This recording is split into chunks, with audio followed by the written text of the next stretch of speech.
خدا باپ اور بیٹے اور پاک روح کے نام میں آمین۔ آج کے دن کے لیے اور اس وقت کے لیے بالخصوص ریما ٹی وی کے لیے میں خداوند کا شکر گزار ہوں، جنہوں نے یہ موقع دیا تھا کہ خدا کے پاک کلام کو آپ کے ساتھ شیئر کیا جائے۔ خداوند کے مقدس کلام میں سے یونا نبی کی کتاب، اس کا باب نمبر 3 اور اس کی پہلی آیت سے 10 آیات تک کلام مقدس میں یوں لکھا ہے، اور خداوند کا کلام دوسری بار یونا پر نازل ہوا کہ اٹھ اس بڑے شہر ننوا کو جا اور وہاں اس بات کی منادی کر جس کا میں تجھے حکم دیتا ہوں۔ تب یونا خداوند کے کلام کے مطابق اٹھ کر ننوا کو گیا، اور ننوا بہت بڑا شہر تھا، اس کی مسافت 3 دن کی راہ تھی۔ اور یونا شہر میں داخل ہوا اور 1 دن کی راہ چلا۔ اس نے منادی کی اور کہا کہ 40 روز کے بعد ننوا برباد کیا جائے گا۔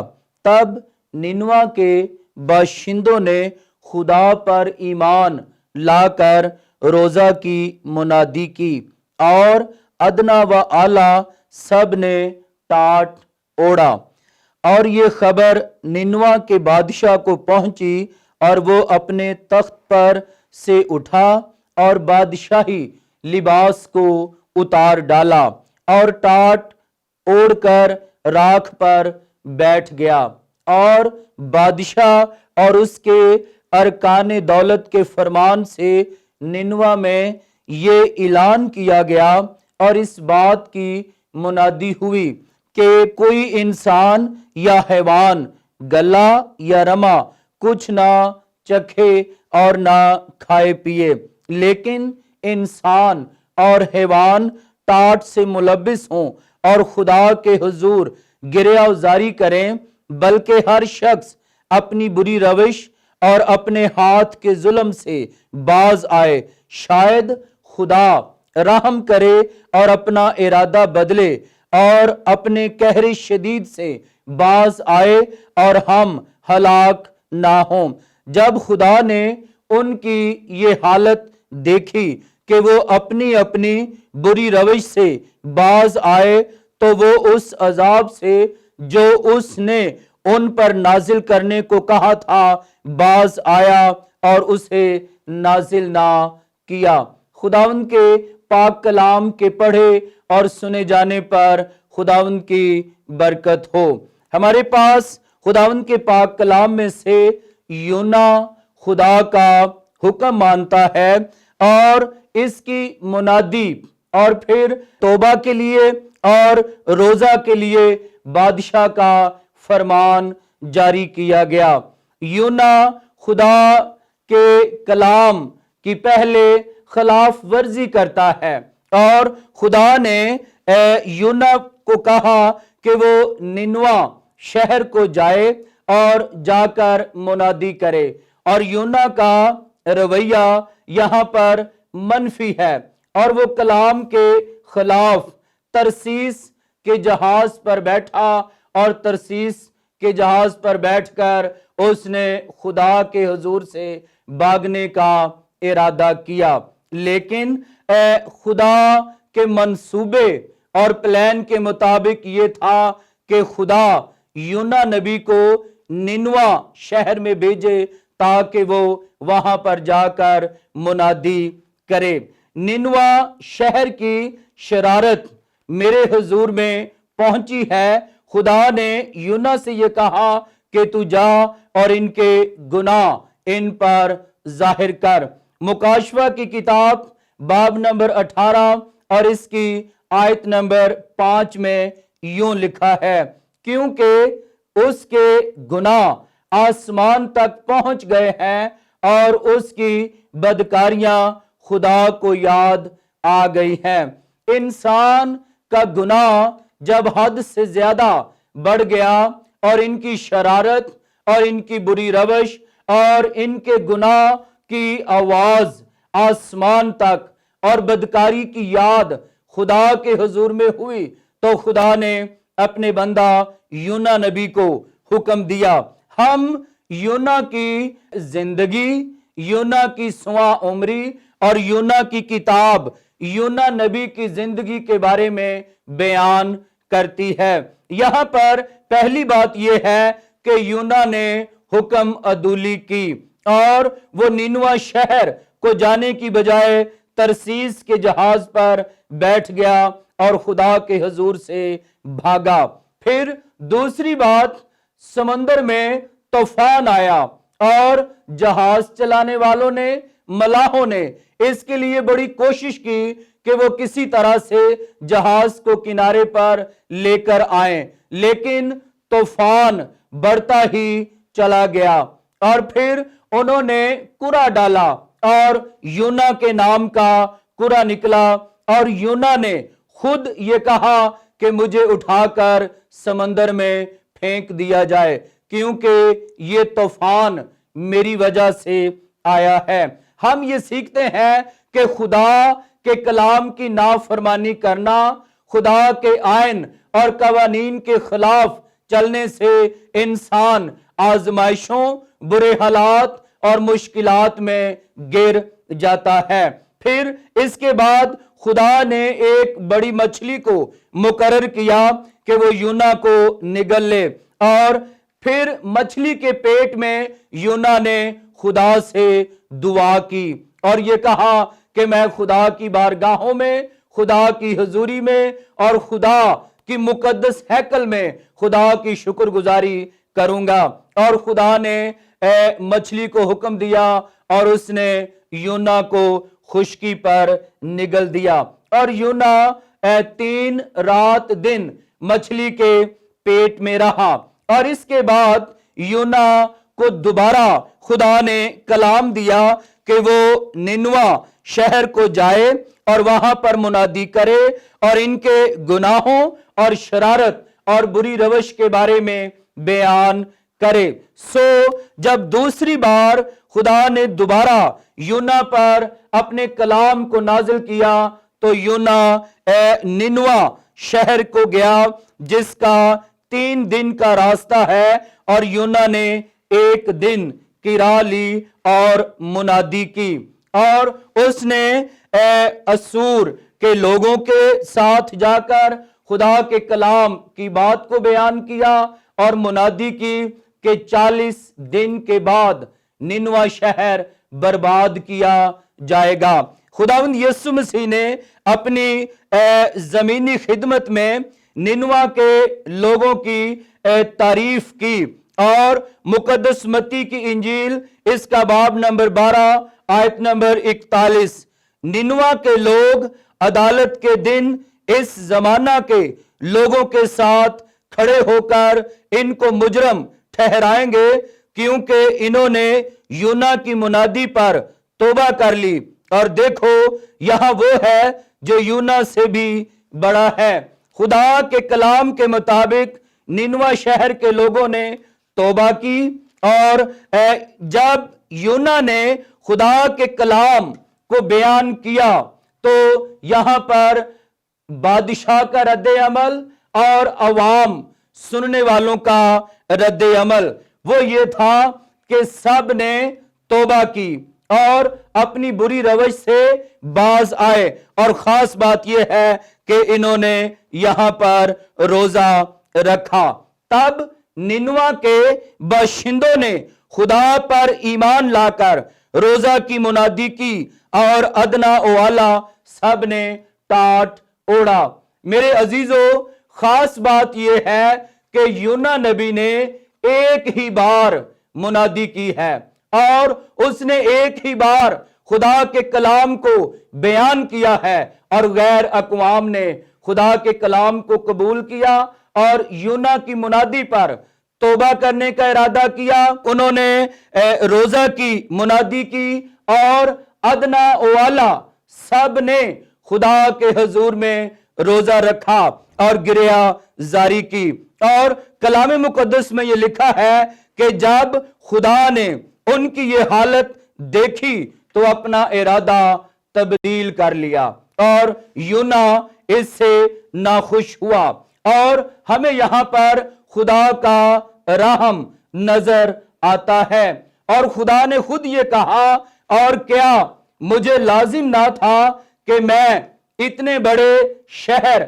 निनवा का ख्याल करूं जिसमें 1,20,000 से ज्यादा ऐसे हैं जो अपने दाहिने और बाएं हाथ में इम्तियाज नहीं कर सकते और बेशुमार मुआशी हैं। यहां पर यह लिखा है कि निनवा शहर में 1,20,000 से ज्यादा ऐसे लोग हैं जो नेकी और बदी को नहीं समझते, जो अपनी अकल के मुताबिक बालिग नहीं है और वो नाबालिग होने की बिना पर अच्छाई और बुराई, नेकी और बदी के बारे में इम्तियाज नहीं कर सकते। मुर्रखीन का कहना है कि निनवा में 6 लाख लोग थे और यूना के लिए यह बड़ा चैलेंज था और यूना जानता था कि खुदा मेहरबान है और खुदा ऐसा नहीं करेगा।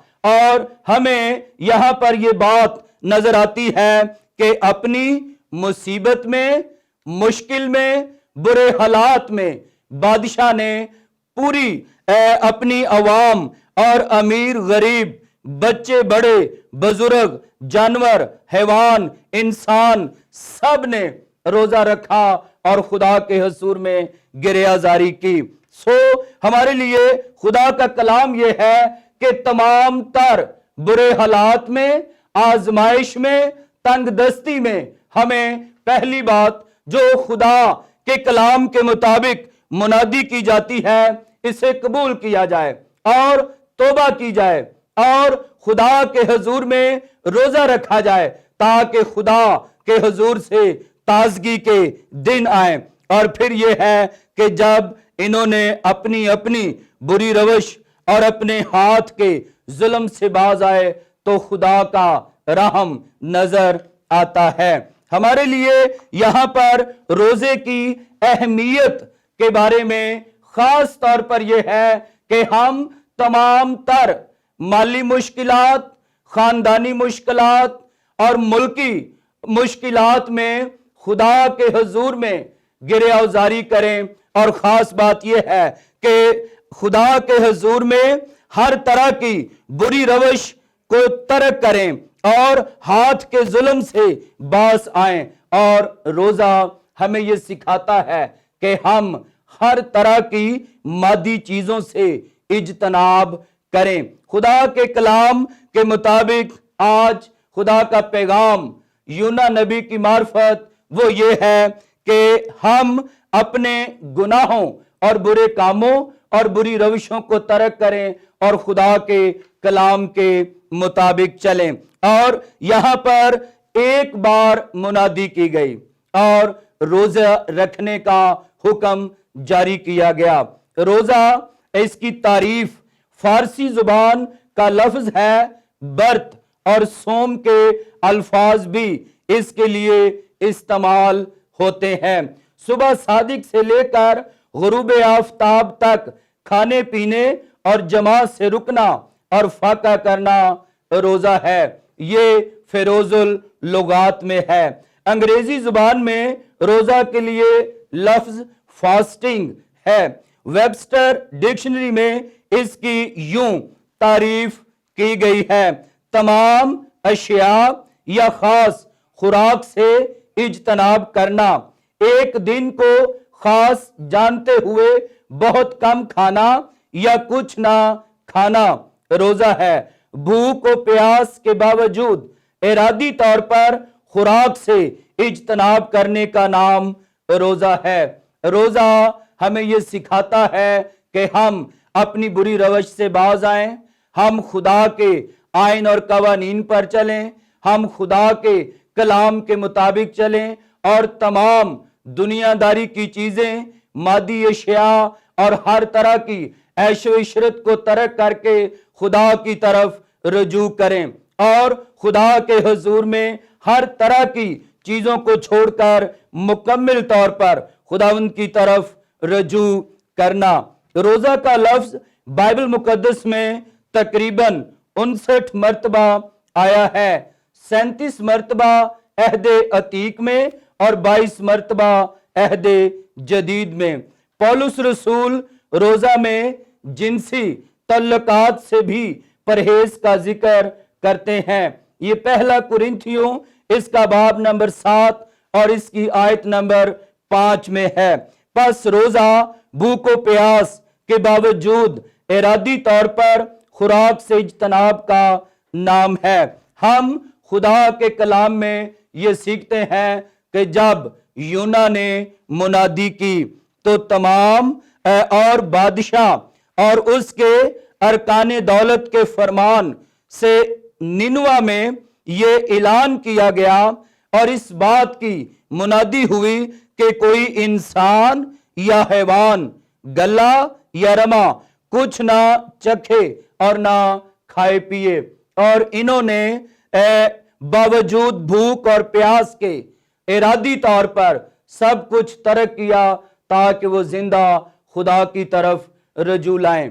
एक और बात जो गौर तलब है, यूना ने मुनादी की कि 40 दिन के बाद निनवा बर्बाद किया जाएगा। यूना ने खुशखबरी नहीं सुनाई, यूना ने कलाम के दीगर हवाला जात पेश नहीं किए, बल्कि उसने जाके दलेरी से डायरेक्ट ये कहा कि 40 दिन के बाद निनवा शहर बर्बाद किया जाएगा। लेकिन इन लोगों ने खुद से ये फैसला किया कि हम रोजा रखें, हम अपनी बुरी रवश से बाज आएं, हम तमाम मादी ख्वाहिशात को छोड़कर जिंदा खुदा की तरफ रजू करें। और फिर खुदा ने इन पर अपना रहम किया और खुदा ने जो अपने कहर शदीद से बाज आया और इन्हें हलाक ना किया। एक आखिरी बात यह है कि यहाँ पर यूना नाराज होता है और खुदा का रहम हमें नजर आता है कि खुदा कहर करने में धीमा, शफकत और रास्ती में गनी है। तमाम प्यारे अजीजों, हमारे लिए खुदा का कलाम यह है कि हम खुदा के कलाम के उस फजीलत को जो रोजे के सबब से है रोजा रखें, खुदा के हुजूर में गिरयाजारी करें और अपनी कौम के लिए, अपने मुल्क के लिए, अपने खानदान के लिए, अपने घराने के लिए और अपनी कलीसिया के लिए खुदा के हुजूर में रखने में खड़े हों, ताकि हम खुदा के कलाम के मुताबिक जो है वो रोजा रखें और अपनी अपनी बुरी रवश को छोड़कर खुदा के हुक्म के मुताबिक जिंदगी बसर करें। इसके लिए मजीद कलाम के किसी हिस्से में भी हमें ये हुक्म नहीं मिलता कि मसीही कितना लंबा या तवील रोजा रखें। अगर हम यौम कफारा के दिन को देखें तो हमें 12 घंटे का रोजा मिलता है। ये अखबार की किताब बाब नंबर 16 आयत नंबर 29 से 31 आयत तक, तुलुए आफताब से गरूबे आफताब तक। लेकिन यहूदियों के यहाँ एक अदद कौमी रोजा के अलावा बहुत से शख्सी और इज्तमाई रोजे भी रखे जाते थे, जो इख्तियारी थे या खास हालात में रखे गए। मसीह के वक्त भी यहूदी रोजे रखते थे। फकी और फरीसी हफ्ता में 2 बार रोजा रखते थे। हमारे लिए हासिल कलाम खुदा के कलाम में यह है कि यूना खुदा का नबी था और यूना ने दलेरी के साथ मुनादी की और निनवा के लोगों ने इस पैगाम को सुना। आज तमाम गुनाहगारों के लिए, जो गैर निजात याफ्ता है, इनके लिए जिन्होंने आज तक तौबा नहीं की और अपने गुनाहों का इकरार नहीं किया, मसीही कलीसियाओं के लिए ये बहुत बड़ा चैलेंज है कि हमने अपनी मसीही जिंदगी में बारहा खुदा की खुशखबरी को सुना, तौबा की मुनादी को सुना, बपतिस्मे की मुनादी को सुना, रोजे के बारे में पैगामात सुने। यहाँ पर इन लोगों की जो खास बात है वो ये है कि यूना ने एक ही बार मुनादी की है और लोगों ने तौबा कर ली है, अपनी रविशों से बाज आए हैं, जिंदगी तब्दील की है और खुदा का रहम इन पर हुआ है। सो खुदा ये बख्शे कि हम इस कलाम के वसीले से तौबा करें, और अगर आज तक हम इस बात के लिए ये फैसला नहीं कर सके तो गैर अकवाम, गैर कौम, गैर यहूदी, निनवा शहर के लोग, शाह असूर और जो बेरहम थे, जो जालिम लोग थे और जो बुरे कामों और बुराई और बदकारी में इस कदर गिरे हुए थे कि इनकी बदी की आवाज खुदा तक पहुंची, इन्होंने एक ही बार मुनादी सुनी है और तौबा कर ली है। आज मसीहियों और गैर मसीहियों के लिए खुदा का कलाम यह है कि आप जिंदा खुदा की आवाज को सुने और रोजा रखें और तौबा करें और हर तरह की बुरी रवश, हाथ के जुल्म और हर तरह की बुराई को छोड़कर गिरयाजारी के साथ आएं ताकि हम बरकत पाएं। खुदावंद के पाक कलाम के पढ़े और सुने जाने पर खुदावंद की बरकत हो। खुदावंद आप सबको बरकत दे। आइए हम दुआ करें। खुदावंद आसमान और जमीन के खालिक और मालिक, तेरा शुक्र अदा करते हैं। यहोवा पा खुदा, तेरे नाम को मुबारक कहते हैं। तू कहर करने में धीमा, शफकत और आस्ती में गनी है। और खुदावंद तूने निनवा शहर के लोगों पर रहम किया। हम दुआगो हैं कि अपने पाक कलाम के वसीले से अपनी कलीसिया पर रहम कर और ये बख्श दे कि हम सच्चे दिल से तौबा करें, रजू लाएं, अपनी बुरी रविशों को छोड़कर तेरे कलाम के मुताबिक जिंदगी बसर करें। खुदावंद आसमान और जमीन के खालिक और मालिक, तेरे हुजूर में रेमा टीवी के लिए खुदावंद यस्सु के नाम से बरकत चाहते हैं। रेमा असेंबलीज ऑफ पाकिस्तान के लिए यस्सु के नाम से बरकत चाहते हैं, जिनकी वसातत से तेरा कलाम खुदावंद घर घर तक पहुंचता है। अपने पाक नाम की खातिर बरकत बख्श दे और ये तौफीक बख्श दे कि हम तेरे कलाम के मुताबिक जिंदगी बसर करें और आइंदा को हमेशा की जिंदगी पाएं। यीशु मसीह के पाक नाम से आमीन।